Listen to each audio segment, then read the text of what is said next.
Hello everyone, this is Jyotsna Hegde from NRI Pulse. We are here today with Kargil war hero Major General G.D. Bakshi ji.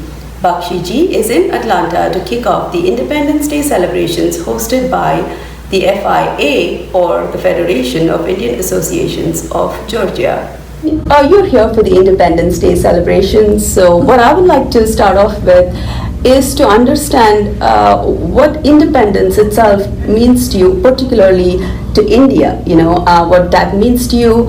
And from your perspective, do you think that India is truly independent? Now we are. Let me be very blunt and straightforward. Rituals tie us to our origins. Every time we have an Independence Day, we go back into our history. We re-establish for ourselves who we are. Where we are going depends a lot on where we came from. And therefore, it's very important to know how exactly you got your freedom. And a great part of my work post-retirement has been to take a look at our history and rectify it. You see, unless you own your history, you as a people would lose your identity, lose your special distinctive place in the universe that you have. The Russians, the Chinese, the French, their history is not written for them. At Harvard, it's not been outsourced to Harvard or to Oxford. They write their own history. Our tragedy was for 200 years we were colonized. And our educational system was revamped to produce very loyal, dedicated clerks, Macaulay's clerks. And then our history was written by Max Muller and the others. Mm-hmm. And now we find that we have to grow beyond, because there is so much evidence that is piled up. There's so much that has come in the field of satellite imagery, in the field of radiocarbon dating, etc., which has changed your history entirely. The history of the freedom struggle. Two of my books are on Bose, Netaji Subhash Chandra Bose. And I think we as Indians would be totally failing in our duties if we don't pay homage to or recognize the tremendous amount of contribution he made to our getting free. There is in India a doggerel called Dedi Hame Ajadi Bina Khadak Bina Dhal, etc. That means we got our freedom for free. We didn't have to get people killed for it, and we got it because we are so special. We got it because of ahimsa, we got it because of non-violence and satyagraha, and how just because of our sole force the British were forced to leave. It sounds very nice, but I'm afraid it's not true. And Mahatma Gandhi himself, an apostle of peace and the truth, would have been the first person to say that was not the way it was. And actually, we've done a lot of research. We sent our scholars to London, where they did their research in the archives, National Archives, where there is the transfer of power documents. We identified the key British decision makers of that era, and they were Lord Clement Attlee, who was the Prime Minister from 1945 to 50. There was Pethick Lawrence, who was the Secretary of State for India. There was Field Marshal Wavell, who was the Viceroy. There was Field Marshal Auchinleck, who was the Commander-in-Chief of the British Indian Army. And then there were the governors of the various states. There was the Director of the Intelligence Bureau. There was the Director of Military Intelligence. All these key people. We went through their archives, we went through their letters, we went through every document, and we were amazed to find that the Quit India movement in 1942 had been launched by Gandhiji, right? And that was the last charge of the Congress, the last outright attempt for freedom. Are you aware that in the Congress Working Committee, every single working committee member had opposed the launching of the Quit India movement? Because surprisingly, towards the end, though Gandhiji was instrumental in throwing out Bose from the Congress party, but at the end they were on the same page. Nehru opposed the launch of the freedom struggle, the Quit India movement. Azad and everybody else opposed it, except Gandhiji said this will be done, and they launched it. And unfortunately for us, the British used 56 7 Gora Paltans. That means they used British troops. They did not use Indian troops. They used British troops, Australian, Canadians to crush this movement with a severity that was surprising because they were fighting a war. And they just did not want any pussyfooting around or any talk of something to disrupt their war effort. They were ruthless. Churchill was the prime minister, and when every single Congress leader was in prison, there was a total crackdown, and they pacified the whole thing within a matter of days, if not just weeks. They had finished the whole movement, was crushed. Every single Congress leader was put behind the bars. They were wiped out from the media. And within a few years, everybody had forgotten. And when Gandhiji went on fast, Churchill asked from London, why is he not dead? I mean, I could give a tuppence if he dies, etc. It was that way. So, in 1956, Lord Clement Attlee, the former Prime Minister of England, came to Kolkata. And he met, he was the personal guest of Justice P.B. Chakrabarti, who was then the governor of Bengal, West Bengal.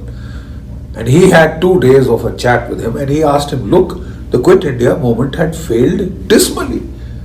You won the war in 1945. Why did you leave in such a tearing hurry in 47? What was it that caused you to leave? He said 3 words, Subhash Chandra Bose, Indian National Army. He said, we had put the INA officers, they may have lost the battle of Imphal and Kohima, but they won the war for independence because, when we put 3 INA officers on trial, there was mass scale uprising in the whole country. There were riots in Kolkata, riots in Delhi, riots in Lahore, riots in Mumbai, all over the country there was rioting. And, for the first time we saw that when the police opened fire, the mobs would not stop. They just kept coming on and on and on. And then, there was disaffection in the ranks of the Indian Army.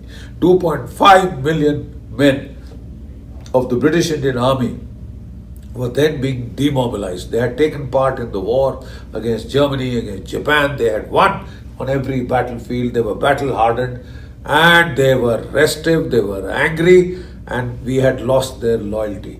So we knew we could not stay. That is the testimony of the man who signed the Independence of India Act. So then he asked him a very specific question. It may hurt some people, but I think we must face the truth. We must face the truth. And the truth is that he was asked by Justice Chakrabarti, what then was the role of Mahatma Gandhi's non-violent movement in the grant of India's independence? He said, Justice Chakrabarti says, and I quote directly, he said, Attlee's face twisted into a sarcastic smile as he spelt out or spat out the words M-I-N-I-M-A-L,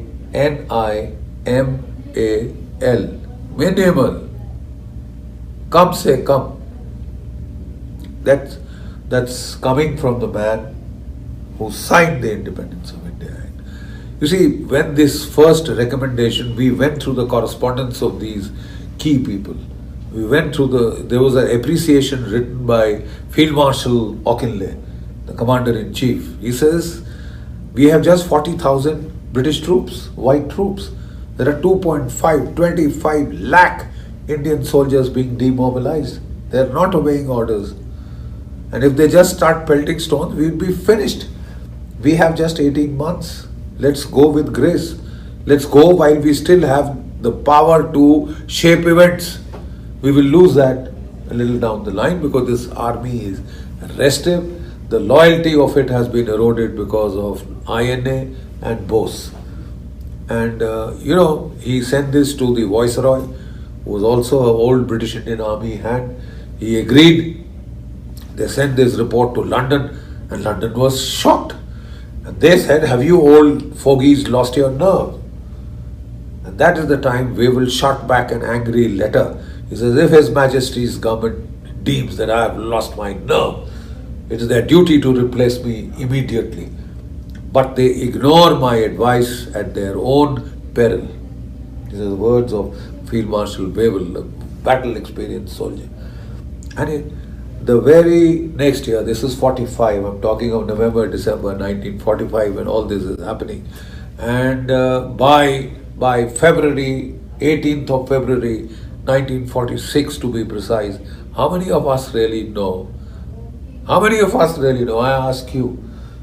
Do you know that there was a mutiny in the Royal Indian Navy? There was a revolt in the Royal Indian Navy, and you heard of the Sepoy Mutiny of 1857 which failed, but you have not been told of the mutiny that succeeded. You know, and out of 80 ships of the Royal Indian Navy, on 79 ships, the sailors, they hoisted down the Union Jack, put up the tricolor, threw their British officers into the sea, and they went around the streets of Mumbai and Karachi with portraits of Netaji, shouting Jai Hind, Jai Hind, Jai Hind. Then it was followed by a revolt in the Royal Indian Air Force, and that was followed by the first mutiny that broke out in the British Indian Army at Jabalpur in the signals and the EME units. When this happened, London lost its nerve. They knew it was time to go. They knew it was all over, bar the shouting. The Raj had come to an end. It was over. They realized it. And the next day, on 19th February, Pethick Lawrence was rushed to Delhi to work out the terms of transfer of power. But the tragedy is that power was not transferred to Bose or the INA. Power was transferred to people who had been the most loyal, so to speak, to the British, who were Anglophiles, and power went to Nehru. And Nehru's first act was to say that India's first Governor General would be Lord Louis Mountbatten. Now, utterly amazing, 200 years we've suffered their rule, you getting your freedom. The Pakistanis had the decency to appoint Muhammad Ali Jinnah as their first Governor General. But you appointed Lord Louis Mountbatten. You were so fond of the British. We weren't, Nehru was. He was Anglophile. And what is the first order that Mountbatten passes? None of the INA soldiers will be taken back into the Indian Army. They will be denied their wartime pensions. They died in poverty. Are you aware of the fact that the INA had a strength of 60,000? And out of them, 26,000 were killed fighting the British. 26,000 is not a small number, right? And you call that struggle non-violent? I mean, you have the cheek to call it non-violent. 26,000 Indian soldiers laid down their lives.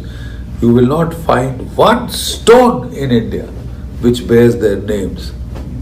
They died unsung. Because Nehru, to gain political legitimacy, spread the canard that, we won the freedom only because of ahimsa, non-violence, satyagraha, and the British were so moved by our soul force that they left, without a shot being fired. What a great freedom struggle. Excuse me. The British had really built up Gandhiji because he was very sincere. Gandhiji was very sincere in what he was doing. But the British were clever enough to use him to keep the Indian struggle non-violent. They feared violence. They did not fear non-violence. They could have continued with it. When Nelson Mandela followed the non-violence methods.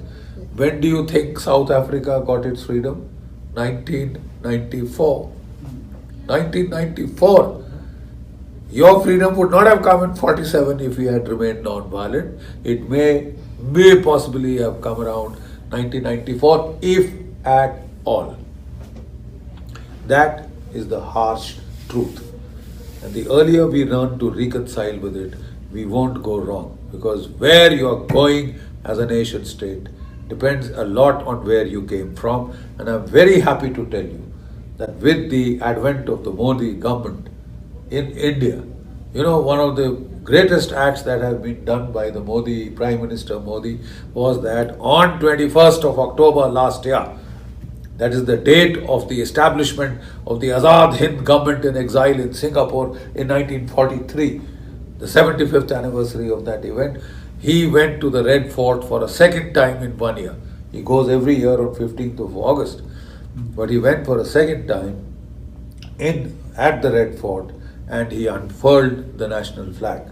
And along with him was a Naik, a soldier from the Indian National Army who was 99 years old, Naik Lalti Ram. In the company of an INA soldier, he unfurled the flag. You see, 4th of July is celebrated as America's Independence Day. This is the day on which the Declaration of Independence of them laid down their life. If India is free, a hell of a lot of credit for it goes to the Indian diaspora. Who, they really had their feelings. I'm very happy to state that when I come and meet the people of the diaspora, I find their levels of patriotism, their love for their country far higher than I see it amongst the people of India. And I'm telling you this as a fact. I have gone around the length and breadth of India. I've traveled, spoken to children. Of course, there is a massive, massive change coming through there. But the Indian diaspora, and even in the First World War, the Ghadar movement was supported by the Indian diaspora in the United States and Canada, right? So the diaspora has a major, major role to play in the reconstruction of your country, in your country becoming a superpower. The Chinese diaspora has played a major role in China becoming a major economic power, the number 2 economy of the world. The diaspora played that role. The Indian diaspora is doing so well. Half of NASA is Indians, half of Silicon Valley is Indian, half of the best medical experts in the United States of America are Indian. This is the best brain trust. We are the richest community in the whole of the United States. And I think it's about time that you now start paying back to the mother country and, taking it to greater and greater heights. And especially let me give you concrete examples. India wants to start manufacturing in the private sector, defense manufacture. We need to have tie-up with, military firms, armament firms in the United States, in Europe. Who's best qualified to do it? The Indian diaspora. We need transfer and transfusion of technology. Who's best qualified to do it but the Indian diaspora? So I think the diaspora in the future will have a very, very, very great role to play. And I would say as a model is the Jewish diaspora. Look at what they've done for Israel. So I'm sure our diaspora can do better. Because now we are richer than even the Jews. Yeah, now Indians are established over here. Now they are more open to go after these things Conclude. Thank you, Major General Bakshi, for talking to NRI Pulse. Thank you so much. It's an honor.